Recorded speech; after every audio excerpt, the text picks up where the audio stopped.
आज हम बात करने जा रहे हैं फाइनेंस पर। हैप्पी लाइफ के लिए व्यक्ति को फाइनेंस की समझ होना बहुत जरूरी है। आपकी फाइनेंस की समझ आपका जीवन सुखी बनाती है। वेल्थ हमारे जीवन में एक महत्वपूर्ण भूमिका निभाता है। पहला चैलेंज जीवन में आता है कि इनकम के स्रोत कैसे बनाए जाए। इनकम का आय को कैसे बढ़ाया जाए, आय कैसे हो, ये पहला चैलेंज है। और जब हमारी इनकम बन जाती है, आय होने लगती है, तब हमारे पास एक नया चैलेंज आता है कि वेल्थ को मेंटेन कैसे किया जाए, वेल्थ का रिटर्न कैसे लिया जाए, वेल्थ को ग्रोथ कैसे की जाए। क्योंकि आपकी वेल्थ का एक बड़ा हिस्सा 1/3 30% तो आपका चला जाता है इनकम टैक्स में।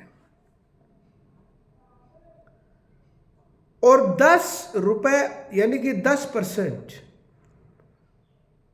महंगाई बढ़ जाती है। अर्थात आप जब 100 रुपए कमाते हो तब आपके पास मात्र 60 रुपए आपकी जेब में आते हैं। 30 सरकार ले गई, 10 महंगाई ले गई, अब 60 रुपए बचे। 60 रुपए में आपके बहुत सारे अन्य खर्चे होते हैं। 30-40 रुपए आपके खर्च में चले जाते हैं। अब आपके पास भविष्य के लिए बचते हैं 20 रुपए। और 20 रुपए धीरे धीरे जब ग्रोथ होता है तो इनकम आपके जो भविष्य में आने वाले जो खर्चे हैं उनसे निपटने की शक्ति और सामर्थ्य आप में नहीं आ पाएगा, हम में नहीं आ पाता है। क्योंकि जो ग्रोथ है वो बहुत ही स्लो है। इनकम टैक्स ले गया, महंगाई ले गई, खर्चे ले गया, बचा क्या। और आने वाले जीवन में हमारे पास खर्चे बहुत हैं। तो ऐसे में हमें एक अच्छा समझ होना जरूरी है फाइनेंस की। कहाँ पर इन्वेस्टमेंट करें, कैसे वेल्थ को मेंटेन करें, कैसे वेल्थ को बढ़ाया जाए, कैसे वेल्थ का ग्रोथ किया जाए। आज इन्वेस्टमेंट करना सरल भी है और मुश्किल भी है। सरल इसलिए है कि हमारे पास इंटरनेट उपलब्ध है, पूरा ग्लोबल मार्केट के जो इंफॉर्मेशन है, नॉलेज है, आपके पास है। न केवल हिंदुस्तान के मार्केट की बल्कि पूरे ग्लोबल के मार्केट की नॉलेज आपके पास है।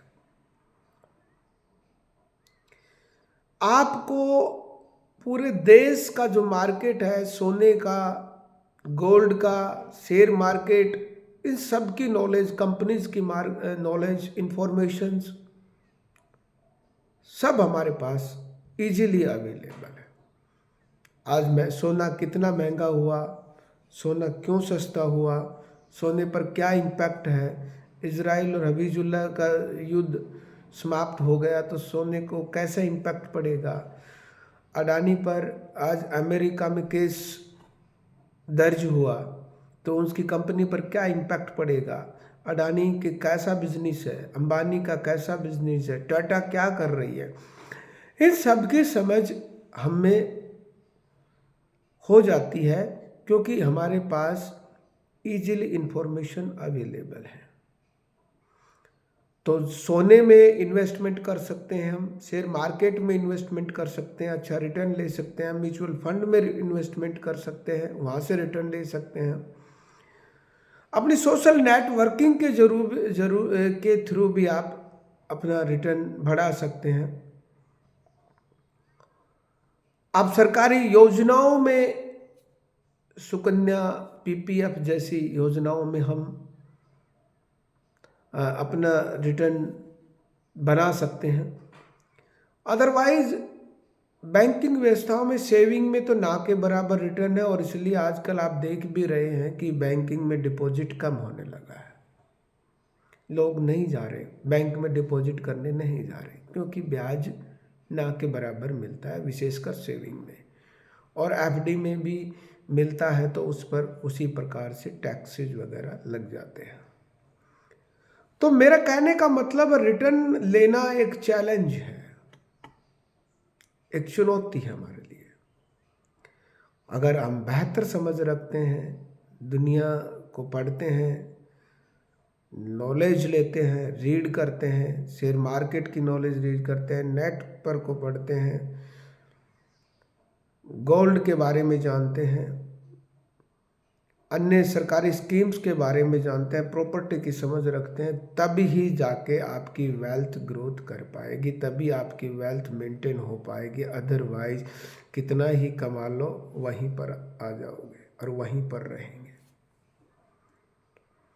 तो ये सारी चीज़ें हैं। मैं इसमें एक और भी बात बताऊंगा कि आपके जीवन में ऐसे कई व्यक्ति भी आते हैं जो या तो बहुत ज़्यादा ग्रीडी होते हैं, उसमें एक तो बिना इंटरेस्ट के आपको यूज करने वाले आएंगे, या ऐसे लोग आपके होंगे जो आपसे बहुत ज़्यादा इंटरेस्ट चाहेंगे।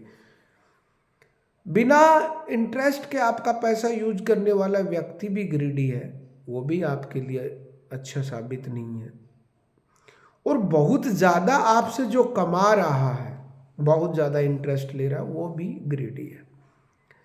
तो ऐसे दोनों व्यक्तियों से बचे जो बिना ब्याज के आपका धन यूज करना चाहता है या बहुत ब्याज आपसे कमाना चाहता है। दोनों ही व्यक्ति खतरनाक है।